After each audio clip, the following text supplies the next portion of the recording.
Ochieng Emmanuel.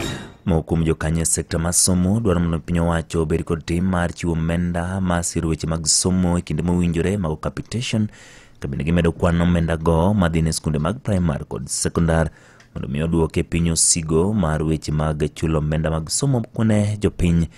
Kaka luwore kod jakom mar board mar skund primary ma Muslim mantiere boma Migori Abdi Fata oyango ni skunde okosebedo ka yudo omenda moromo kendo kinde mowinjore moseweyo ka tend skunde bedo kod peka mar tayo skunde go kaluwore kod nok mar omenda. Hapa nyuma wakati serikali imeweza kutuma pesa katika mashule, hatukutegemea watatutumia pesa kidogo kiasi. Pesa ambayo safari imetumwa hapa shuleni kwetu ilikuwa ni ndogo. Tulikuwa naiomba serikali iweze kuongeza pesa za shule ili wanafunzi wetu waweze kusoma. Na ile swala la kusema kwamba wanafunzi watalipa mtihani, tunaiomba serikali irudi nyuma kwa hilo, waendelee kulipia wanafunzi wetu mtihani wao kama ilivyokuwa inalipa hapo nyuma.